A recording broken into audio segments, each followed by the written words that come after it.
अस्सलाम वालेकुम, कैसे हैं आप सब। उम्मीद करता हूँ खैरियत से होंगे।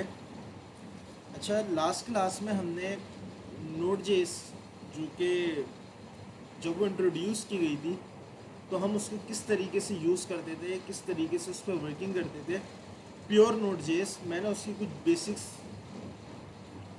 जो पॉसिबल चीज़ें हो सकती थी, जैसे कि हमने फाइल सिस्टम देखा था, रीड फाइल, राइट फाइल, कि कैसे आप डेटा को रीड करते हैं, कैसे राइट करते हैं, कैसे आप करंट वर्किंग डायरेक्टरी में चेंजेस कर सकते हैं, किस तरीके से आप रिस्पॉन्स रिटर्न करते थे, किस तरीके से आप उसमें हेडर सेट करते थे। ये तमाम चीज़ें हमने बेसिक नोट जेएस से कवर कर ली थी।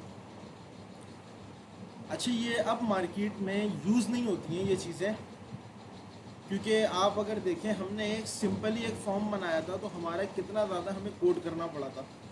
ऐसे ही है,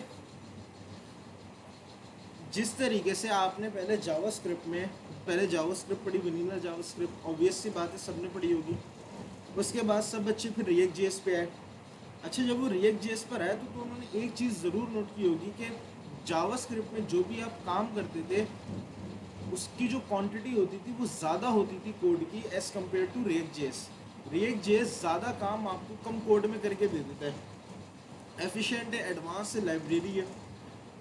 ऐसे ही है, सिंपल इसी तरीके से हमारे पास नोड जेएस का एक फ्रेमवर्क है एक्सप्रेस, जो कि क्या करता है, ये तमाम की तमाम चीज़ें जो कि अभी हम कर रहे हैं, रिक्वेस्ट डॉट यूआरएल और जो हेडर सेट कर रहे हैं या रिस्पॉन्स रिटर्न कर रहे हैं, ये तमाम की तमाम चीज़ें उसने एक खुद फंक्शंस बना के रख ली हैं एक्सप्रेस के फ्रेमवर्क ने, जिसकी मदद से आप अभी देखेंगे कि हमारा जो काम है वो 20 लाइनों को वो इंशाल्लाह 10 लाइनों में हो जाएगा।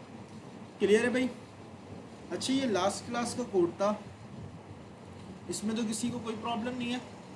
मैं एक काम करता हूँ, मैं यहाँ पर आता हूँ, एक नया फोल्डर बना लेता हूँ। मैंने यहाँ पे एक नया फोल्डर बना लिया,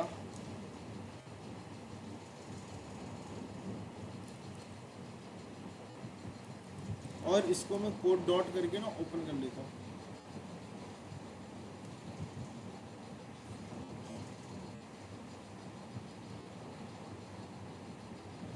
अच्छा, ये मेरे VS कोड ऑन हो गया है। अगर मैं इसको थोड़ा सा जूम कर दूँ, सही है भाई।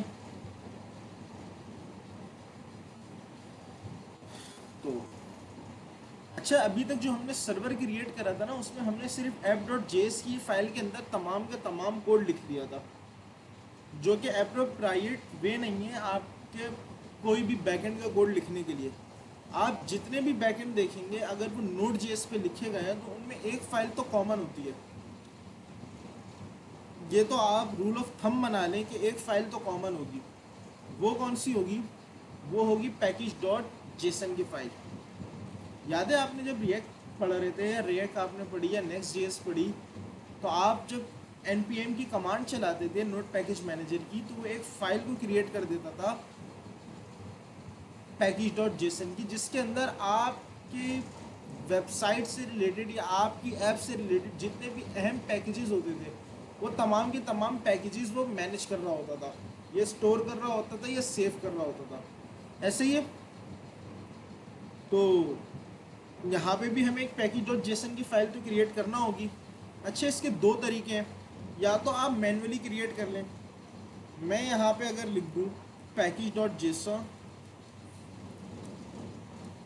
एक तरीका तो ये है कि मैंने यहाँ पे मैन्युअली फ़ाइल क्रिएट कर दूँ। क्लियर है। एक तरीका है आप नोट पैकेज मैनेजर को ही यूज़ करते हुए पैकेज डॉट जेसन की फ़ाइल को क्रिएट करवा लें। क्लियर है, कोई प्रॉब्लम? तो फाइल को क्रिएट करने के लिए आप क्या करेंगे, हमारे पास एक कमांड होती है npm की, npm note package manager, npm init। अगर मैं इसको एंटर करूंगा, आप ये देखेंगे आपसे ना कुछ चीज़ें पूछ रहा है, कह रहा है भाई मैं पैकेज नेम में क्रिएट कर दूं, नाम क्या रखूं। अगर मैं उसको कोई भी नाम नहीं दूंगा, जो ब्रैकेट के अंदर होगा ये वही सजेस्ट कर देगा। मैंने यहाँ नाम दे दिया, मैंने कहा मेरे पैकेज का नाम होगा एक्सप्रेस सर्वर। अच्छा, मैं इसको डिफ़ॉल्ट पे ही रहने देता हूँ। अच्छा, एंट्री फाइल का नाम ये याद रखिएगा, मैंने क्या बताया, index.js। क्लियर है? मेरी एंट्री फाइल होगी index.js। गिट रिपोजिटरी कुछ भी नहीं है, कीवर्ड्स कुछ भी नहीं है, ऑथर लाइसेंस ओके यस। इसने एक package.json की फाइल आप कह लें, इसने क्रिएट कर दी है, जिसके अंदर लाइसेंस आ गया ISC के, स्क्रिप्ट्स आ गई हैं। स्क्रिप्ट्स क्या होती हैं? जितनी भी स्क्रिप्ट्स की कमांड होती है जो कि आपकी प्रोजेक्ट को या आपकी ऐप को रन करती हैं या रन करने में मदद करती हैं, आइदर डेवलपमेंट मोड में या स्टार्टिंग मोड में या बिल्ड बनाने में मदद करती हैं, वो तमाम की तमाम कमांड्स जो होती हैं ना, वो आप स्क्रिप्ट्स के अंदर लिखते हैं। अच्छा, वर्जन इसका 1.0.0 है। नेम इसका एक्सप्रेस सर्वर है। मेन फाइल जो है इसकी index.js है। लाइसेंस ISC है। डिस्क्रिप्शन कुछ भी नहीं है। ऑथर यहाँ आप अपना नाम लिख सकते हैं। लेट सपोज मैं अगर यहाँ लिख दूँ अली हुज़ैफ़ा, तो कोई इशू नहीं है। क्लियर है? इसका मतलब है आप यहाँ पे अपना नाम लिख सकते हैं। अच्छा, क्योंकि अब हम एक्सप्रेस को पढ़ने जा रहे हैं, तो एक्सप्रेस के लिए ज़रूरी है कि मैं पहले एक्सप्रेस को इंस्टॉल कर लेता हूँ। मैंने npm i एक्सप्रेस की कमांड को एग्जीक्यूट करा। इस कमांड ने क्या करा कि मेरे प्रोजेक्ट के अंदर एक्सप्रेस को इंस्टॉल कर दिया है डिपेंडेंसीज के अंदर। क्लियर है? कोई इशू? अच्छा, मैं अगर इधर आ जाऊं, मैंने एंट्री फाइल का नाम बताया था index.js, यानी कि मेरी जो सबसे मेन फाइल होगी वो कौन सी होगी? index.js। अच्छा, मैं अभी पुरानी तरीके से आपको बता रहा हूँ, आप इसको इंपोर्ट एक्सपोर्ट में भी कन्वर्ट कर सकते हैं। लास्ट क्लास, इसकी जो बात की क्लासेस होंगी मैं उससे हम इसको देख लेंगे कि किस तरीके से किया जा सकता है। लेकिन जब Node.js इंट्रोड्यूस हुई थी, वो जिस तरीके से हुई थी, या जो पैटर्न उसको यूज़ करने के लिए यूज़ किया जाता था, मैं उस पैटर्न से आपको भी पढ़ा रहा हूँ। पैकेज का नाम है एक्सप्रेस। अच्छा, इसमें इक्वल्स टू के बाद रिक्वायर का मेथड लग जाता है, रिक्वायर और एक्सप्रेस। मैंने एक्सप्रेस को इंपोर्ट कर लिया है। आप दूसरी स्टेटमेंट में अगर कहें, अच्छा, एक्सप्रेस ना मुझे एक फंक्शन रिटर्न करता है, ये एक क्लास रिटर्न करता है। क्या रिटर्न करता है? क्लास रिटर्न करता है। तो अगर आपने ECMAScript 6 पढ़ी हो, तो हम क्लास को एक वेरिएबल में स्टोर कर लेते हैं, न्यू क्लास करके एक वेरिएबल में, जैसे आप स्टोर नहीं करते, सेम उसी तरीके से मैंने इसको एक वेरिएबल में स्टोर कर लिया है। क्लियर है? और इस क्लास के अंदर एक मेथड मेरे पास अवेलेबल होता है app.listen करके, और मैं इसमें अगर पास कर दूं 3000, इट मीन्स कि मेरा सर्वर आप रन कर देना, मगर कौन से पोर्ट पे रन करना? 3000 पे। क्लियर है? कोई कंफ्यूजन? अच्छा, अगर मैं आपको रन करके भी दिखा दूं, मैं यहाँ पर आया, मैंने लिखा node index.js। आप देखें मेरा सर्वर रन हो गया है। मैं इधर आया,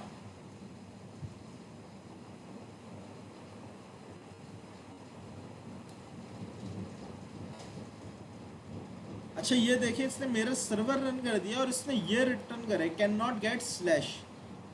इसका मतलब क्या है कि मेरा सर्वर चल रहा है या नहीं चल रहा? अभी हम कंफर्म कर लेते हैं। मैंने जो सर्वर अपना रन करा है वो 3000 पे रन करा है। क्लियर है? और अगर मैं यहाँ पे आके ये चेक करूँ, मैं काम करता हूँ, मैंने कहा लोकल होस्ट 3000 की जगह ना आप चलाइएगा 4000। एंटर किया जैसे ही, आप देखिए इसने मुझे एक एरर रिटर्न कर दिया, this site can't be reach. इसका मतलब है कि ये जो सर्वर आप रन कर रहे हैं ये एग्जिस्ट ही नहीं करता। लेकिन यहाँ पे इसने ऐसे नहीं करा, इसने सर्वर तो रन करा, इसने एरर रिटर्न करा कि इस सर्वर में स्लैश की जो रिक्वेस्ट है उस पर कोई भी डेटा एग्जिस्ट नहीं करता, या कोई रिक्वेस्ट एग्जिस्ट ही नहीं करती जहाँ से मैं रिस्पॉन्स लेकर आऊँ। क्लियर है? आपका सर्वर रन कर रहा है लेकिन कोई डेटा वहाँ से रिटर्न नहीं हुआ अभी तक। क्लियर है भाई? चले अब आगे आ जाते हैं। अच्छा, जब हम प्रीवियस क्लासेस हमने देखी थी, उसमें क्या इशू था कि आप अगर फाइल में कोई भी चेंजेस करते हैं, लेट्स सपोज आपने कोई भी कोड लिखा, आपने चेंजेस करी, तो जब तक आप सर्वर को किल करके दोबारा स्टार्ट नहीं करते, सर्वर ये जो चेंजेस है वो यहाँ शो नहीं करता। ऐसे ही है। तो इससे बचने के लिए हम क्या कर सकते हैं, मैं यहाँ पर आया package.json में, मैं यहाँ पे एक पैकेज को इंस्टॉल करता हूँ। मैंने कहा npm i nodemon पैकेज का नाम है, और मैं इसको इंस्टॉल कर रहा हूँ एज अ डेव डिपेंडेंसी। कौन सी डिपेंडेंसी? Dev dependency. ये नॉर्मल डिपेंडेंसीज है, और मैं इस नोडमॉन की जो पैकेज को इंस्टॉल कर रहा हूँ आपको मैं दिखाता हूँ क्या फ़र्क आता है और क्यों ये नेसेसरी है। नोडमॉन का जो पैकेज था, मैंने उसकी इंस्टॉलेशन की कमांड को एग्जीक्यूट करा, और इसने डेव डिपेंडेंसीज के अंदर नोडमॉन का जो पैकेज है उसको इंस्टॉल कर लिया। अच्छा, डिपेंडेंसीज और डेव डिपेंडेंसीज में डिफरेंस क्या है? डिपेंडेंसीज वो डिपेंडेंसीज के अंदर आपके वो तमाम पैकेजेस होते हैं जो कि आपके कोड के साथ रन होते हैं। यानी कि लेट सपोज अगर मैं आपको रिएक्ट की एक एग्जांपल दूँ, रिएक्ट की जब आप एप्लीकेशन क्रिएट करते थे तो आप MUI वगैरह यूज़ करते थे। MUI की कुछ कंपोनेंट्स या कुछ दूसरी चीज़ें जो कि आप यूज़ कर रहे होते थे, तो वो क्या होती थी? वो एक डिपेंडेंसी होती थी जो कि आपके कोड के साथ मिलकर रन होती थी। क्लियर है? लेकिन डेव डिपेंडेंसीज क्या होती हैं कि ये आपके कोड के साथ रन नहीं होती, बल्कि आपके कोड में डेवलपमेंट के टाइम में जो छोटी मोटी प्रॉब्लम्स होती हैं उनमें आपकी हेल्प करती हैं। या आप ये कह लें कि जब आप डेवलपमेंट के मोड में होते हैं तो आप इन डिपेंडेंसीज से अपनी जो वर्किंग है थोड़ी फास्ट कर सकते हैं, लेकिन इनका कोड से कोई ताल्लुक नहीं है। ये सिर्फ आपके लिए एक बेनिफिशियल साबित होंगी अगर आप इनको सही तरीके से यूज़ करना जानते हैं। कोड से इनका कोई ताल्लुक नहीं है, कोड में रन नहीं होंगी। क्लियर है? अच्छा, तो ये भी तो हो सकता था कि मैं नोडमॉन को यहीं पे रख दूं। मैंने अलग क्यों डेव डिपेंडेंसीज में क्यों इंस्टॉल करा? डिपेंडेंसीज में कर देता। देखिए होता क्या है, आप ये जो सर्वर क्रिएट कर रहे हैं आप एंड ऑफ द डे कहीं ना कहीं किसी क्लाउड पे होस्ट करेंगे। भाई क्लाउड के पास तो अभी हमें कौन सी प्रॉब्लम को सॉल्व करना है कि कोई भी अगर चेंजेस हो तो मेरा सर्वर दोबारा रीस्टार्ट हो जाए। तो क्लाउड पे जब आप लाइव करेंगे तो आपको सर्वर के बार बार रीस्टार्ट करने की ज़रूरत पड़ेगी?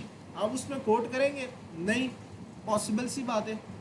तो इसी वजह से आप वो तमाम डिपेंडेंसीज जो कि आप सिर्फ डेवलपमेंट के टाइम पे यूज़ करते हैं, आप उनको डेव डिपेंडेंसीज में इंस्टॉल कर लेते हैं, ताकि जब आप उसको डिप्लॉय करें, कहीं सर्वर को लाइव करें, तो जब आपका सर्वर लाइव हो तो वो जो कमांड चला है उससे सारी की सारी डिपेंडेंसीज इंस्टॉल हो, डेव डिपेंडेंसीज इंस्टॉल नहीं हो, ताकि आपके जो कोड है उस पर एक्स्ट्रा लोड ना पड़े। क्लियर है? कोई प्रॉब्लम? अच्छा, इसको हम कर कैसे सकते हैं? मैंने यहाँ पे अगर नोडमॉन इंस्टॉल कर लिए, काम करता हूँ मैं यहाँ पे कमांड चलाता हूँ नोडमॉन index.js। कमांड को रन करें, इसने मुझे एरर थ्रो कर दिया। क्यों? अच्छा, ये क्या कह रहा है नोडमॉन जो इसने मुझे एरर थ्रो करा है? ये कह रहा है भाई आपने नोडमॉन को जो इंस्टॉल करा है वो आपने -G से नहीं करा है, या आपने पूरे सिस्टम में ग्लोबली नहीं इंस्टॉल करी है, आपने सिर्फ इस पर्टिकुलर प्रोजेक्ट के अंदर नोडमॉन को इंस्टॉल किया है। क्लियर है? आपने जो नोडमॉन का जो पैकेज है उसको जो इंस्टॉल किया है सिर्फ इस पर्टिकुलर प्रोजेक्ट के अंदर किया है, ग्लोबली नहीं किया है। इसी वजह से मैं उसको एक्सेस नहीं कर पा रहा। अगर मैं ग्लोबली इंस्टॉल कर लेता -G से तो मैं यहाँ पे कमांड चला सकता था।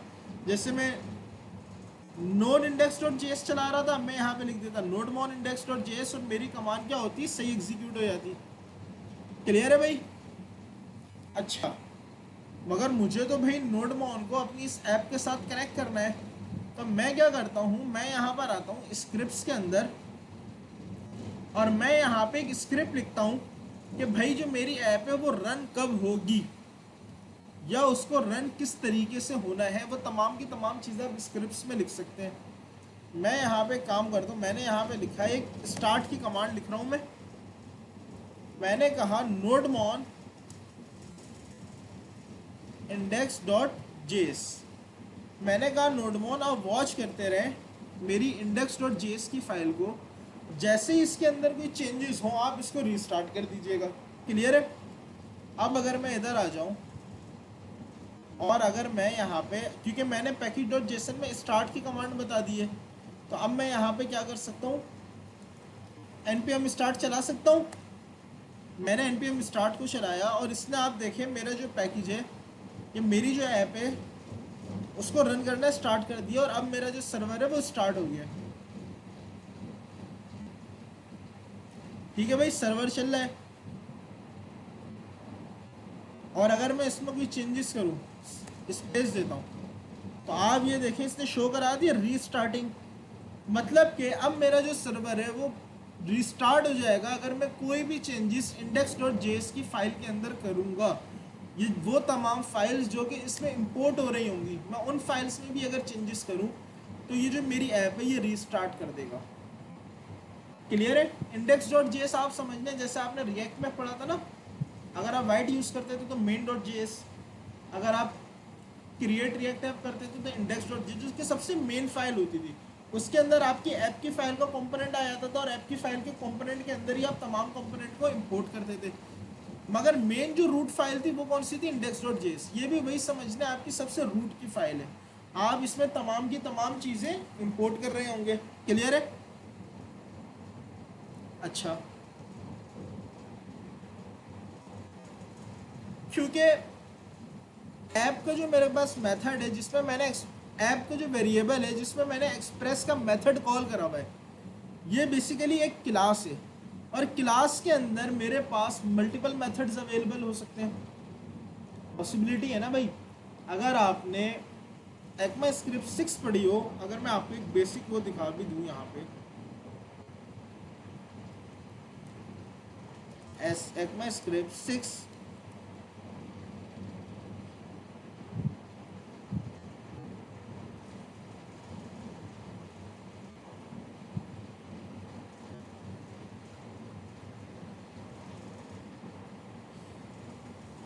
ठीक है भाई, ये क्लासेस हैं। अगर आप इसमें आ जाएं तो इनमें कुछ मेथड्स भी होते हैं जो कि अभी मुझे यहाँ पे दिख नहीं रहे हैं।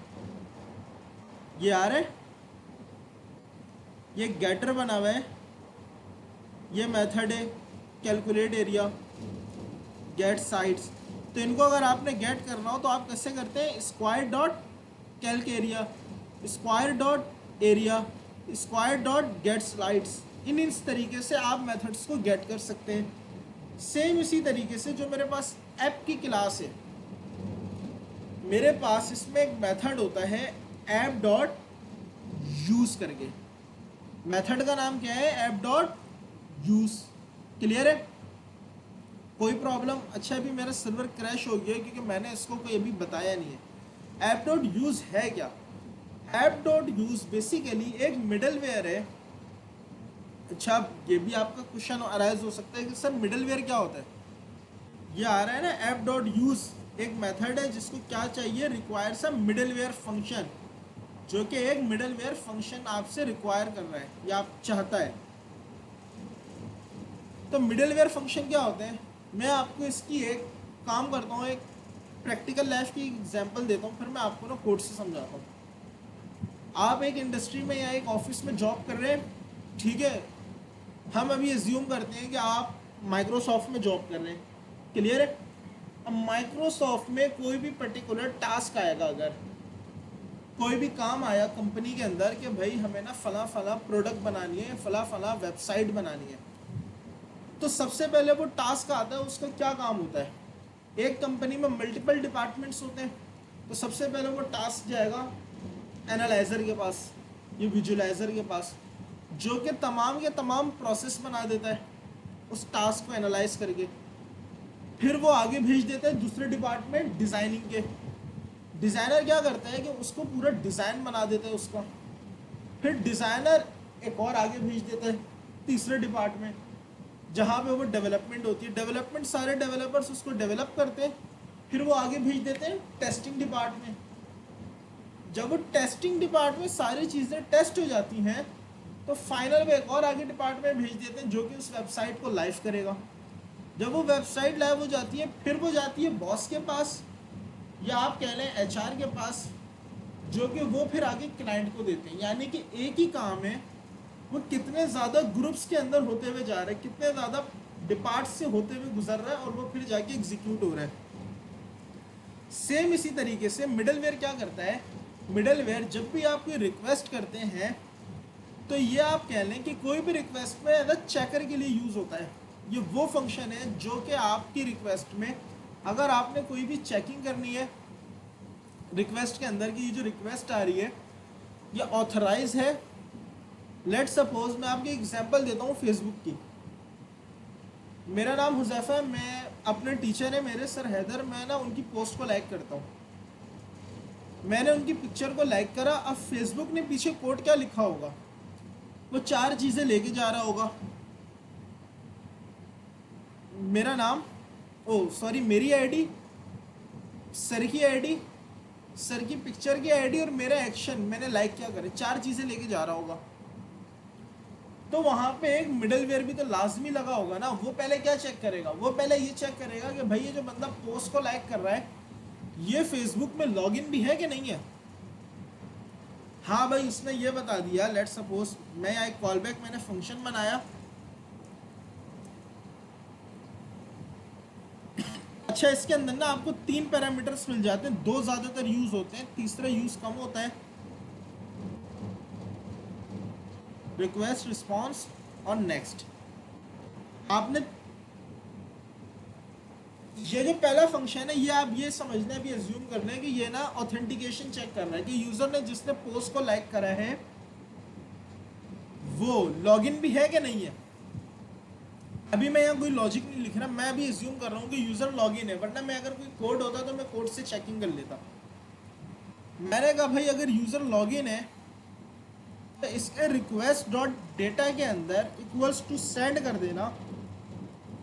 जो भी रिक्वेस्ट आ रही है उसमें डॉट डेटा का एक मेथड होगा, उसके अंदर आप डेटा सेंड कर देना। अभी के लिए मैं एक स्ट्रिंग पास कर रहा हूँ, आप कोई बुलियन वगैरह पास करेंगे। लॉगिन यूजर क्लियर है। और इसके नीचे मैंने नेक्स्ट का मेथड कॉल कर दिया। नेक्स्ट का मेथड क्या करता है, नेक्स्ट का मेथड सेम उसी तरीके से काम कर रहा है जो कि डिज़ाइनर का डिपार्टमेंट जब आगे काम डिलीवर करता है डेवलपमेंट के डिपार्टमेंट को, फिर डेवलपमेंट का डिपार्टमेंट जब आगे काम डिलीवर करता है टेस्टिंग के डिपार्टमेंट को, फिर टेस्टिंग का डिपार्टमेंट आगे क्लाउड के डिपार्टमेंट को, फिर क्लाउड का डिपार्टमेंट आगे एचआर को, एचआर आगे बॉस को। सेम इसी तरीके से ये वाले डिपार्टमेंट ने अपना काम करा,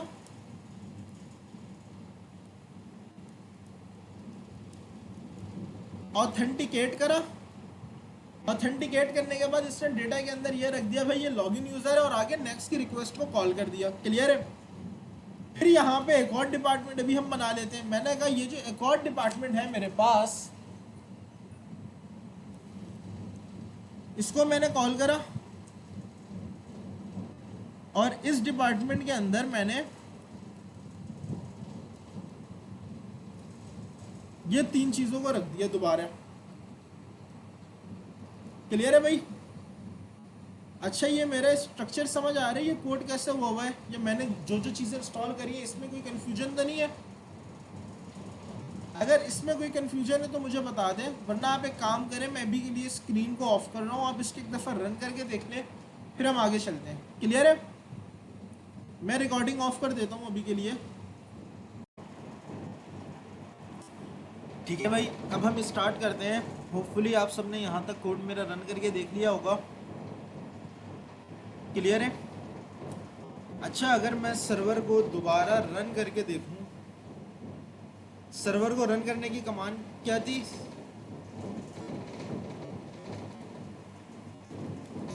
npm start, ऐसे ही है। मैंने कहा जो भी सर्वर आएगा यानी कि जो भी रिक्वेस्ट आएगी पहले वो इस मिडलवेयर पे जाएगी जो कि चेक करेगी कि यूज़र जो है वो ऑथेंटिकेट है कि नहीं है। इससे ऑथेंटिकेट करा, अभी के पास अभी के लिए मेरे पास कोई टोकन नहीं है, तो इससे बचने के लिए मैंने सिर्फ यहाँ पे रिक्वेस्ट डॉट डेटा के अंदर लॉगिन यूज़र सेंड कर दिया। एक डिपार्ट से सेम उसी तरीके से मैंने दूसरे डिपार्ट में अगर कोई काम सेंड करना है तो मैंने नेक्स्ट का फंक्शन मैंने कॉल कर दिया। क्लियर है। तो इसका मतलब है अब वो मुझे यहाँ पे इस डिपार्ट में काम मिल जाएगा। अगर मैं यहाँ पे ये कर दूँ res dot send request dot data, जो भी उस डिपार्ट ने रिक्वेस्ट डॉट डेटा के अंदर काम भेजा है वही आप यूज़र को सेंड कर देना। क्लियर है? अगर आप सर्वर को दोबारा रन करके देखते हैं, मैंने सर्वर को स्टार्ट किया, सर्वर मेरा स्टार्ट हो चुका है। मैं इधर आया था एक रिक्वेस्ट पे,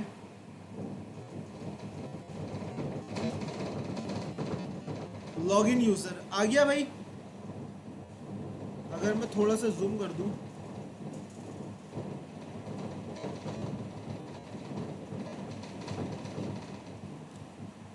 ठीक है भाई, जो भी मैंने रिक्वेस्ट के अंदर डेटा सेंड किया था वो मुझे मिल चुका है। इसमें किसी को कोई प्रॉब्लम है? होपफुली नहीं होगी। अच्छा, ये हर रिक्वेस्ट पे ना लॉगिन यूज़र ही आ रहे हैं, क्यों? क्योंकि मैंने यहाँ पे कोई यूआरएल तो बताया ही नहीं है। मैंने कहा जब भी कोई रिक्वेस्ट है उसको लॉगिन करे, यानी उसको ऑथेंटिकेट करे और वही आगे सेंड कर दे। और जो इसने डेटा आगे से सेंड किया वही मैंने आपको रिस्पॉन्स में रिटर्न करा दिया। क्लियर है? अच्छा, लास्ट क्लास की तरह हम इसमें भी एक फॉर्म बना के देखते हैं, होपफुली आपको समझ आ गया होगा। फिर हम उस पर वर्किंग करके देखते हैं कि हम किस तरीके से अपने कोड में उसको रन कर सकते हैं। मैं यहाँ पर आया, मैंने एक राउट बनाया, क्लियर है, राउट्स के फोल्डर के नाम से, और इसके अंदर एक फाइल बना ली form.js, या आप tsp बना सकते हैं। क्लियर है? मैंने यहाँ पे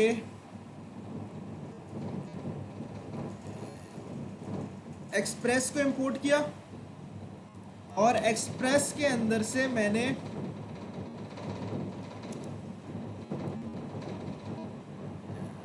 एक्सप्रेस डॉट राउटर का जो मेथड था वो मैंने कॉल कर दिया। क्लियर है? मैंने कहा भाई राउटर डॉट गेट, मैंने कहा एक गेट की रिक्वेस्ट आएगी इसके पास। अच्छा, ये भी आपसे 2 पैरामीटर लेता है। पहला आप इसको कोई पाथ बता दें, जितने भी राउटर के अंदर फंक्शन होंगे ना, get, post, put, patch, delete, वो आपसे हमेशा 2 पैरामीटर लेंगे। पहला पाथ, ये रिक्वेस्ट किस पे दिखानी है। Second, callback function. क्लियर है? मैंने कहा जब भी कोई रिक्वेस्ट आए आपने उसको सेंड कर देना है। अच्छा, यहाँ पे हम वो ले भी लेते हैं, रिक्वेस्ट और रिस्पॉन्स। मैंने कहा आपने उसको सेंड करना है क्या डेटा,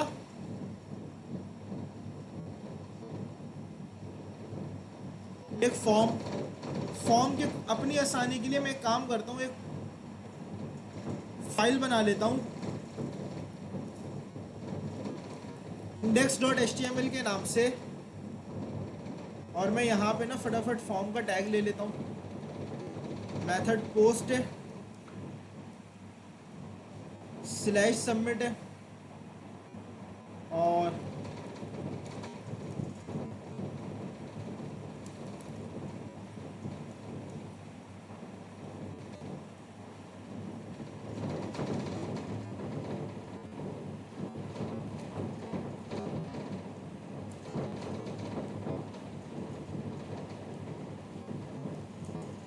मैंने कहा बटन सबमिट होगा, और इसकी टाइप क्या होगी, सबमिट होगी। क्लियर है?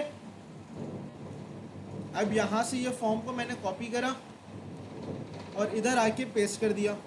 ठीक है भाई, मैंने कहा जो भी रिक्वेस्ट आए तो आप उसमें ये डेटा को रिटर्न करा देना है। अच्छा, मैं पहला पैरामीटर यूज़ ही नहीं कर रहा तो मैं इसको ऐसे भी कर सकता हूँ। क्लियर है? अब यहाँ पे एक पोस्ट की भी रिक्वेस्ट बना लेते हैं। मैंने कहा राउटर डॉट पोस्ट,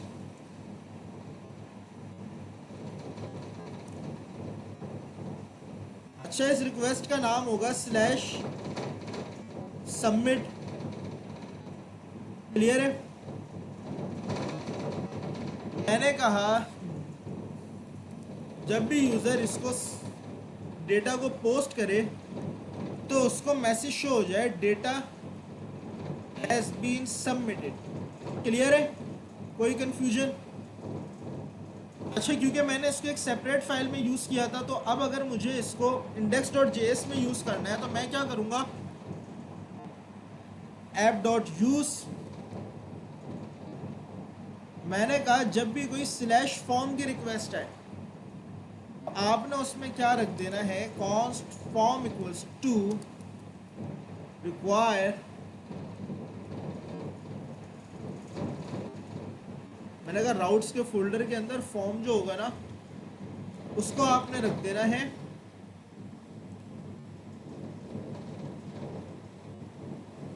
क्लियर है भाई? कोई कंफ्यूजन है? अच्छा, सर्वर आई डोंट नो क्यों क्रैश कर गया है, ज़रा इसको देख लेते हैं।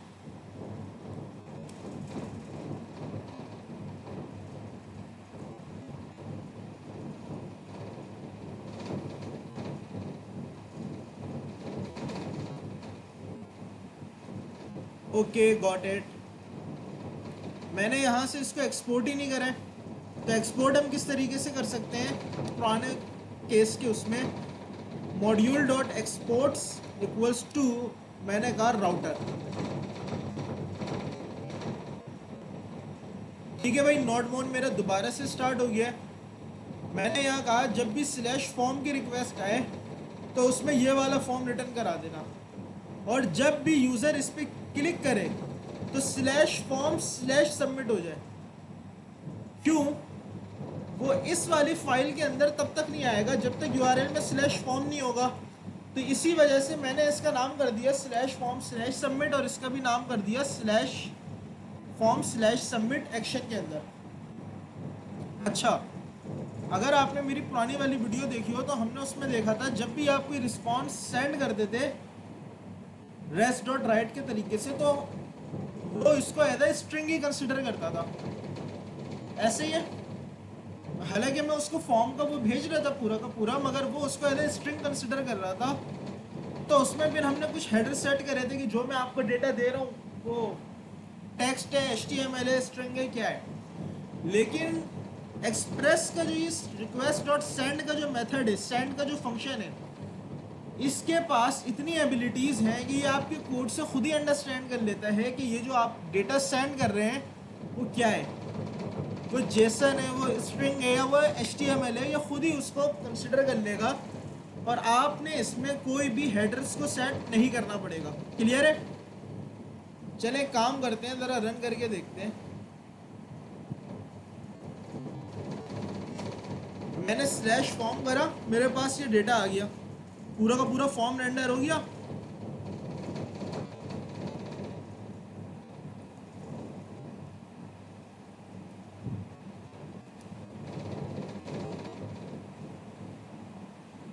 अच्छा, इन्होंने मेरे को रिटर्न कर दिया can not post form slash submit, Y?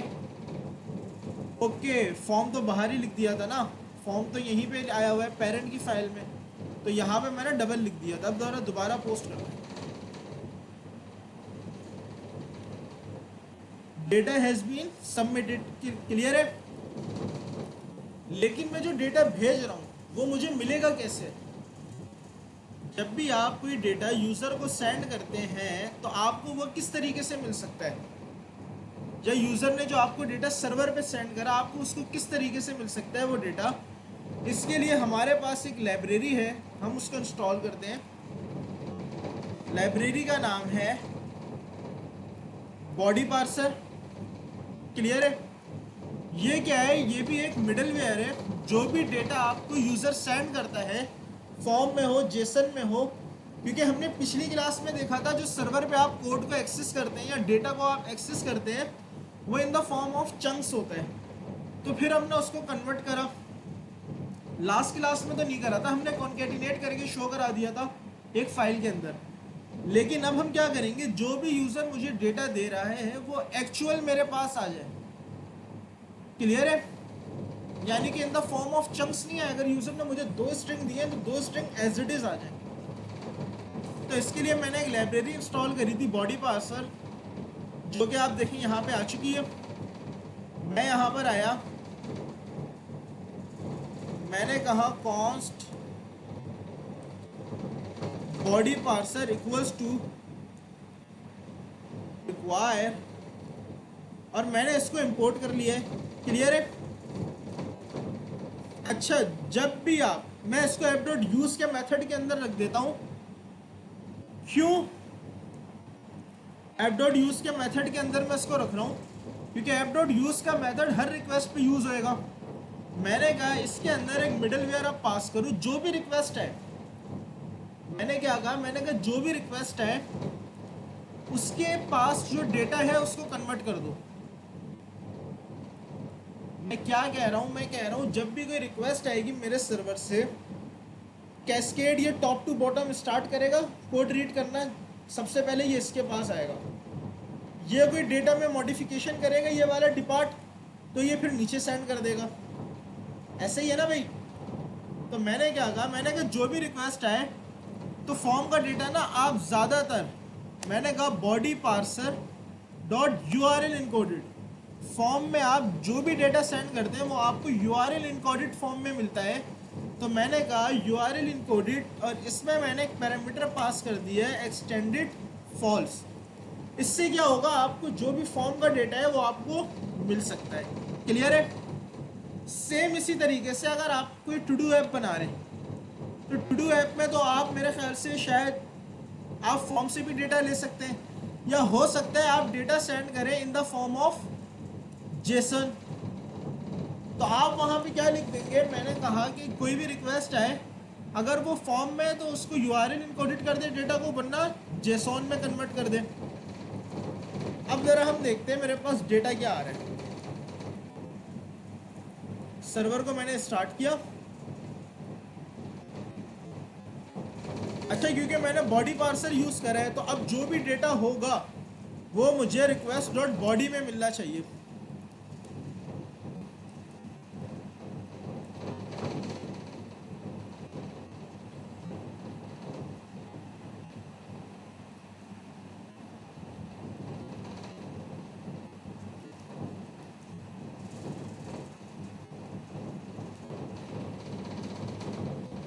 Slash submit दबाया, request is not defined. Okay, इसने पूरा एरर ही रिटर्न कर दिया।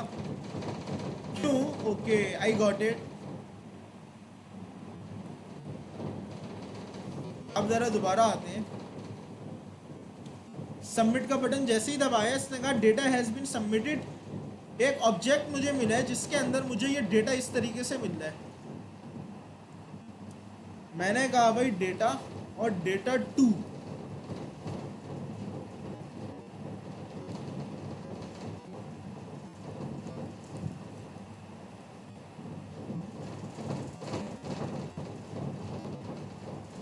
आ गया भाई,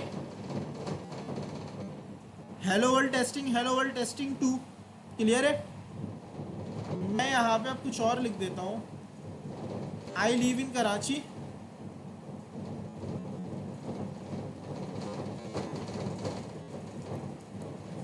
आई लिव इन लाहौर। अब मैं ज़रा इधर आया तो मुझे देखें वही डेटा आ चुका है। क्यों? क्योंकि मैंने बॉडी पार्सर की मदद से उसको कन्वर्ट कर लिया था। क्लियर है? जिसकी वजह से मैं डेटा को एक्सेस कर पा रहा हूँ। कोई प्रॉब्लम?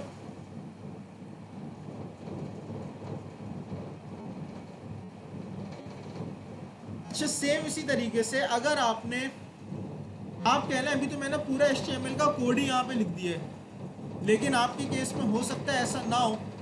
आप यहाँ पे एक फोल्डर, आपके पास एक फोल्डर अवेलेबल हो व्यूज़ का, और उसके अंदर एक फाइल हो index.html। क्लियर है?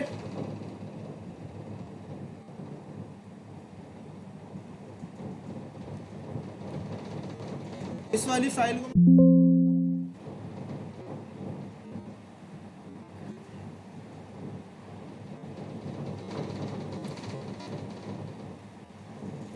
आपके पास हो सकता है कुछ इस तरीके से फाइल हो सर्वर के अंदर, और आप यूज़र को ये सेंड करना चाह रहे हो कि यूज़र जब भी कोई रिक्वेस्ट करे तो डेटा के अंदर ये फाइल सेंड हो जाए।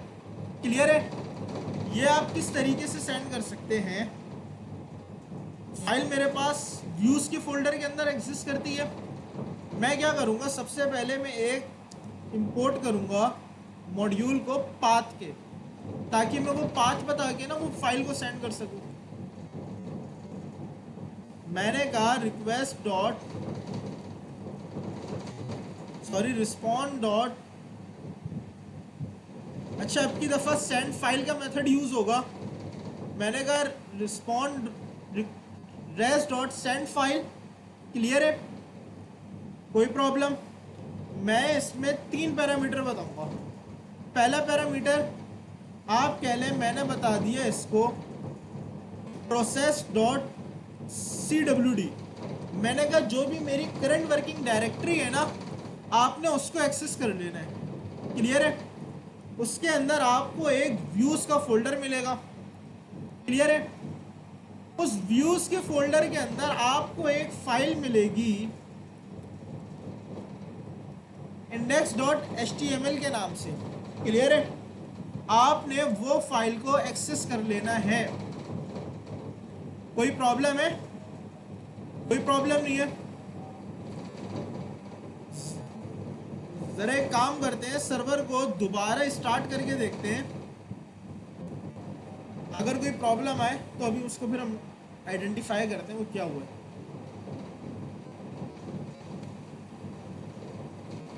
अच्छा, मैंने जैसे ही इसको रिलोड करा, आप देख लें स्लैश फॉर्म पे इसने मुझे एरर रिटर्न कर दिया, this site can't be reach. क्यों?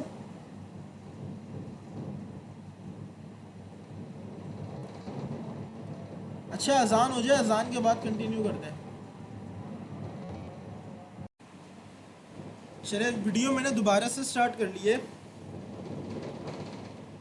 क्लियर है। सर्वर को एक दफ़ा ज़रा दोबारा रीस्टार्ट करके देखते हैं। मैं यहाँ पर आया और मैंने रिलोड करा,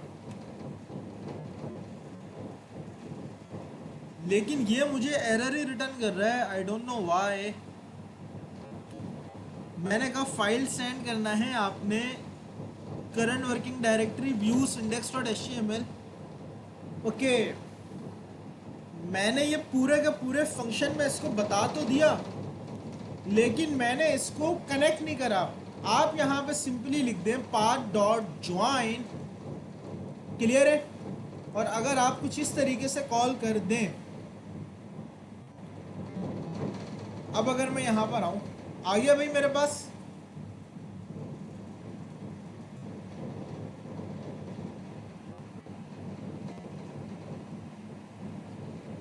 can not post slash submit, Y?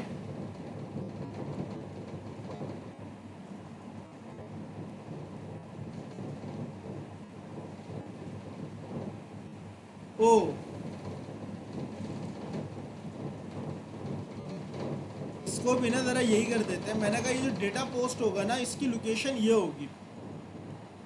ज़रा दोबारा आया मैं, सबमिट करा डेटा को, डेटा हैज़ बीन सबमिटेड, ठीक है भाई, क्लियर है। तो अब के लिए मैं एक काम करता हूँ, ये कोड को मैं हटा सकता हूँ, क्योंकि मैंने यहाँ से पूरी HTML की एज फाइल ही रिटर्न करा दी है। लेकिन हो सकता है कि आपकी फाइल के अंदर कुछ CSS भी अप्लाई हुई हो, तो आप यहाँ क्या कर सकते हैं, मैं यहाँ पे एक पब्लिक का फोल्डर बना लेता हूँ। अच्छा, फोल्डर का नाम मैं पब्लिक क्यों रख रहा हूँ? जितनी भी आपकी सर्वर की फाइल्स होती हैं, उनको आप फ्रंट एंड से एक्सेस नहीं कर सकते, या ब्राउज़र से आप एक्सेस नहीं कर सकते।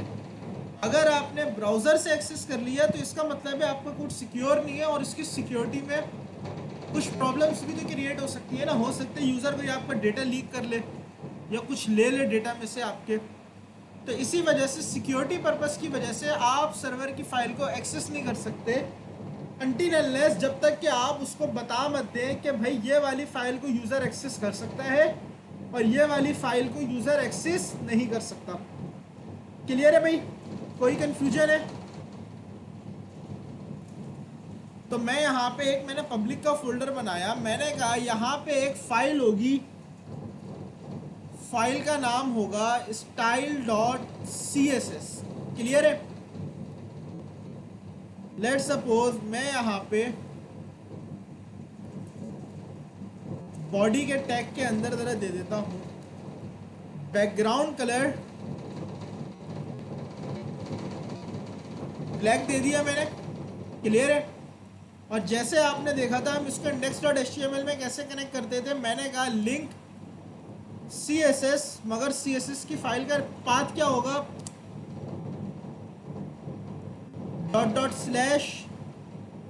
पब्लिक का फोल्डर style.css, क्लियर है।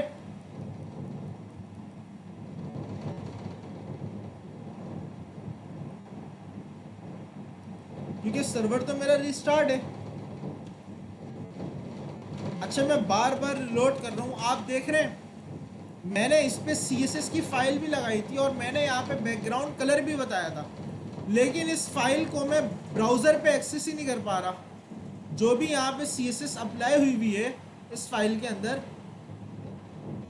जो कि index.html से भी कनेक्ट है, उसको मैं ब्राउज़र पे नहीं एक्सेस कर पा रहा। प्रॉब्लम समझ आ गई भाई? प्रॉब्लम क्या है कि आपकी जो फाइल है वो ब्राउज़र पे एक्सेस ही नहीं हो पा रही है। तो इससे बचने के लिए आप क्या कर सकते हैं, आपको सिंपली अपने सर्वर को बताना होगा भाई जो भी मेरी फाइल है, जो भी मेरी फाइल्स पब्लिक के फोल्डर के अंदर है, उसको ब्राउज़र पे भी यूज़र एक्सेस कर सकते हैं। तो आप किस तरीके से बता देंगे, आप बताएंगे app.use, सिंपली app.use का फंक्शन कॉल करेंगे। अच्छा एक्सप्रेस के अंदर हमारे पास एक मेथड होता है, I think express dot static के नाम से, क्लियर है। मेथड का नाम क्या है, एक्सप्रेस डॉट स्टैटिक। अच्छा इससे होगा क्या, क्या आप इसको बता दें भाई कि कौन से जो पाथ है उसको आपने कनेक्ट करना है कि यूज़र उसको एक्सेस कर सके। मैंने कहा फाइल्स जो होंगी, पाथ ज़रा ना मैं इंपोर्ट कर लेता हूँ, पाथ मैंने इंपोर्ट कर लिया। मैंने कहा पाथ डॉट ज्वाइन,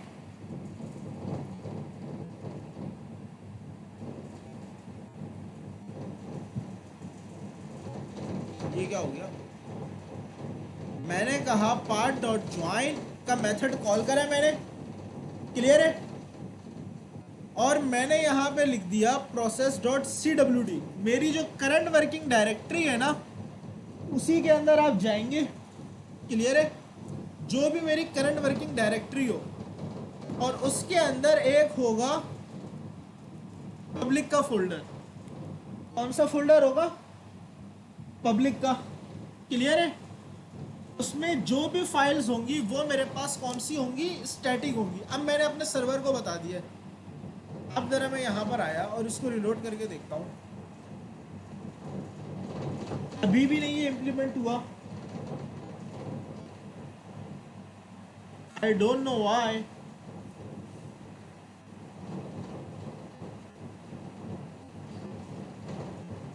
अगर मैं यहाँ पे स्पेसिफिकली बता दूँ style.css,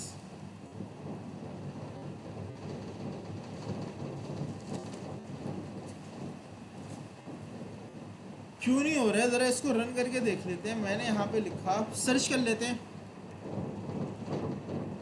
express dot static is not working.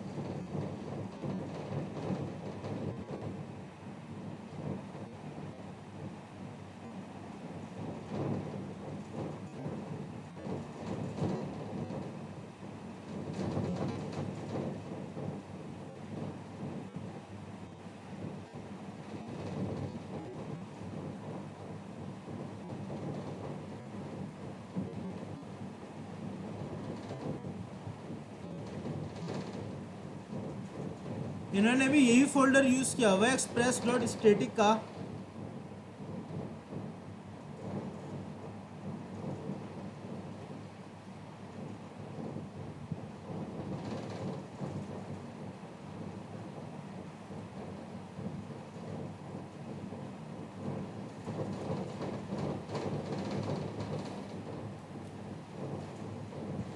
Static हो जाएगा app.use static express dot static part dot join, इन्होंने डायरेक्टरी का नेम और पब्लिक से इसको कनेक्ट कर दिया है। ज़रा हम देखते हैं हमने इस पर सही इम्प्लीमेंट किया है कि नहीं किया।